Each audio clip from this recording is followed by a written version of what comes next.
நம் தேவனாகிய இயேசு கிறிஸ்துவினால் உங்களுக்கு கிருபையும் சமாதானமும் சந்தோஷமும் உண்டாவதாக. பேழையை குறித்து இன்றைக்கு நாம் பார்க்கவிருக்கிற வேத பகுதி ஆதியாகமம் 6வது அதிகாரம் வசனம் 14. Genesis chapter 6 verse 14.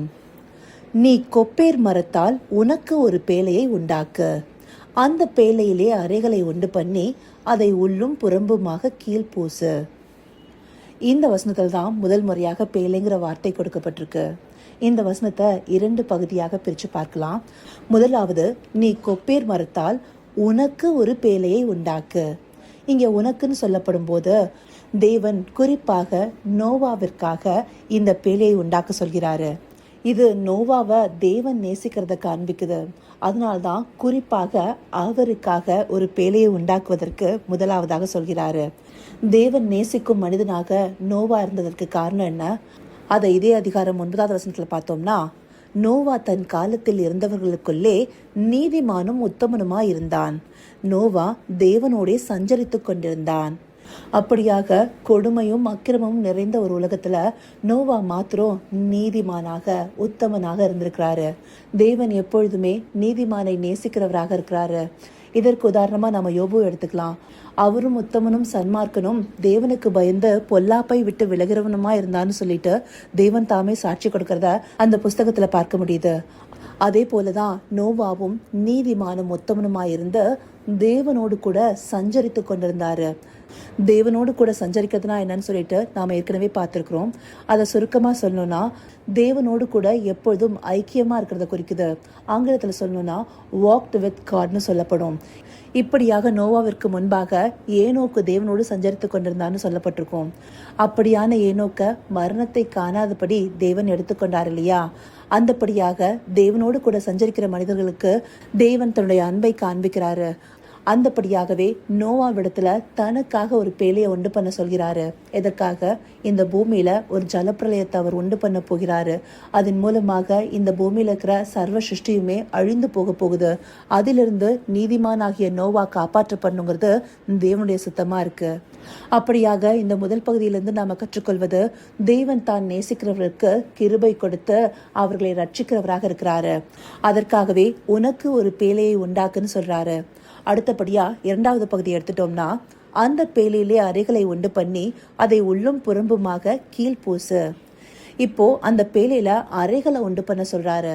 இந்த அறைகள் அவருடைய குடும்பத்தாருக்கு மாத்திரம் இல்ல, இந்த பூமியில இருக்கிற சகல ஜீவ ஜந்துக்கள்லயும் ஆணும் பெண்ணுமாக வகையொன்றுக்கு ஒவ்வொரு ஜோடையும் நோவாவோடு காத்து கொள்ளப்படுறதுக்காக கட்ட சொல்றாரு. அந்தபடியாக பேழையில அறைகளை உண்டு பண்ணுவது தான் நேசிக்கிற நீதிமானோடு கூட தன்னுடைய சித்தத்தின்படி மற்றவர்களையும் ரட்சிக்கிறதுக்காக சொல்லப்பட்டதாக இருக்கு.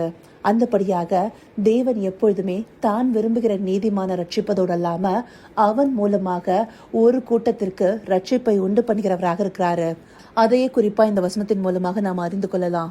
பூமி முழுவதும் கொடுமையினால் நிறைந்திருக்குதுன்னு சொல்லிட்டு இதே அதிகாரம் 11வது வசனத்துல தேவன் தாமே சொல்றாரு.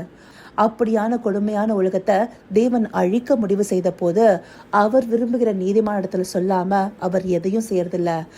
அதை குறிப்பா நாம இதே அதிகாரம் 13வது வசனத்துல பார்க்கலாம். அப்பொழுது தேவன் நோவாவை நோக்கி, மாம்சமான யாவரின் முடிவும் எனக்கு முன்பாக வந்தது. அவர்களாலே பூமி கொடுமையினால் நிறைந்தது. நான் அவர்களை பூமியோடும் கூட அழித்து போடுவேன். இந்த வார்த்தைகளை வெளிப்படுத்திய பிற்பாடே நாம பார்த்த பிரதான வசனத்துல பேழையை உண்டு பண்ண சொல்றாரு. இப்படியாக பேழையை ஆயத்தம் பண்ண சொல்வதற்கான காரணத்தையும் தேவன் நோவாவிற்கு தெரிவித்திருக்கிறாரு. தேவன் ஏக சக்கராதிபதியாக இருக்கிறாரு. அவர் நோவாவிற்கு இது எல்லாத்தையும் சொல்லணுங்கிறது கிடையாது. ஆனாலும் தான் நேசிக்கிற மனிதனுக்கு அவர் காரியத்தை வெளிப்படுத்தி அவனை ரட்சிக்க வழி உண்டு பண்ணுகிறவராக இருக்கிறாரு. இந்த பகுதியிலிருந்து நாம கற்றுக்கொள்ள வேண்டியது, நாமும் பேழையை ஆயத்தம் பண்ணுகிற நாட்களுக்குள்ளார கடந்து வந்துட்டு இருக்கோம். இப்படியான நாட்கள்ல நாம தேவனுடைய கண்களுக்கு முன்பாக நீதிமானும் உத்தமனுமாக நடந்து கொண்டோமே ஆனால் தேவன் நமக்கும் கிருபையை கொடுத்து நம்மை ரட்சிக்க வல்லவராக இருக்கிறாரு. நம்மை ரட்சிப்பதோடு மாத்திரமல்லாம நம்முடைய குடும்பத்தையும் நம்மோடு கூட ஒரு கூட்டத்தையும் ரட்சிக்க சித்தமுள்ளவராக இருக்கிறாரு. இந்தப்படியான சித்தத்திற்குள்ளார நாம வருவதற்கு முதலாவதாக நாம நீதிமானாக காணப்படணும் இல்லையா? அந்த நீதிமான் என்னும் ஸ்தானம் ஆண்டவராகிய இயேசு கிறிஸ்துவை விசுவாசிச்ச போதே நாம பெற்றுக்கொண்டோம். ஆனாலும் அதுல நிலைத்திருக்கக்கூடியவர்களாக, அவருடைய கற்பனைகளை கைக்கொள்கிறவர்களாக, விசுவாசத்துல நிலைத்திருக்கிறவர்களாக இருக்கணும். இந்த விசுவாசம் எப்படி வருது? விசுவாசம் கேள்வியினால் வரும், கேள்வி தேவனுடைய வார்த்தையினால் வரும். அந்தபடி தேவனுடைய வார்த்தையை கைக்கொள்கிறவர்களாக நாம காணப்படணும். அப்படி இருப்பதற்கு நாம என்ன செய்யணும்? நோவா எப்படி தேவனோடு கூட சஞ்சரித்து கொண்டிருந்தாரோ அதே போல நாமும் தேவனோடு சஞ்சரிக்கிறவர்களாக இருக்கணும். அந்தபடியாக இருக்கும்போது நாம தேவன் பேர்ல விசுவாசம் உள்ளவர்களாக, அன்புள்ளவர்களாக இருப்போம். தேவனிடத்துல அன்பு செய்வது என்பது அவருடைய கற்பனைகளை கைக்கொள்வதே ஆகும்னு சொல்லிட்டு நமக்கு வசனம் சொல்லுது. அப்படியாக அவருடைய கற்பனைகளை கைக்கொண்ட பிள்ளைகளாக, அவரோடு கூட சஞ்சரிப்பவர்களாக இருந்தோம்னா, அன்றைக்கு எப்படி தேவன் நோவாவிற்கு ஒரு பேழையை உண்டு பண்ண சொல்லி அவருடைய ரட்சிப்புக்கான வழியை காண்பிச்சாரோ அதே போல நமக்கும் ரட்சிப்பிற்கான வழியை காண்பிப்பாரு.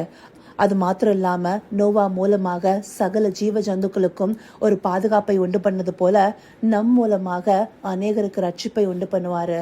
இதை அறிந்து கொண்டு நோவாவை போல தேவனோடு சஞ்சரிக்கக்கூடியவர்களாக, நீதிமானும் உத்தமர்களாகவும் இருக்க நாம பிரயாசம் பண்ணுவதற்காகவே இந்த பகுதிகள் நமக்கு காண்பிக்கப்பட்டிருக்கு. இதை உணர்வுள்ள இருதயத்தோடு பார்த்து தேவன் விரும்பும் நீதிமானாகவும் உத்தமனாகவும் இருந்து அவரோடு கூட சஞ்சரித்து அவருடைய கண்களில் கிருபையை பெற்றுக்கொண்டு பேழையை ஆயத்தம் பண்ண அவரை நோக்கி பார்ப்போமா? கர்த்தாவே, தேவாதி தேவனே, உமக்கே இந்த வேலையில நன்றி செலுத்துகிறோம் ராஜா. அப்பா, நீர் விரும்புகிற நீதிமானை ரட்சிக்க பேழையை உண்டு பண்ண சொல்லி அவர் மூலமாக ஒரு கூட்டத்தை நீங்க ரட்சிப்பீங்கன்னு சொல்லி இந்த பகுதிகள் மூலமா எங்களுக்கு காண்பிச்சிருக்கீங்க தகப்பனே. அந்தபடியாக நீர் விரும்புகிற நீதிமானாக நாங்க மாறுவதற்கு உம்மோடே கூட சஞ்சரிக்கிறவர்களாக, இந்த நாளும் உம்மோடு கூட ஐக்கியமா இருந்த உம்முடைய வார்த்தைகளை நிலைத்திருக்கும் பிள்ளைகளாக தேவரீர் எங்களை மாற்றி அருளுங்கப்பா.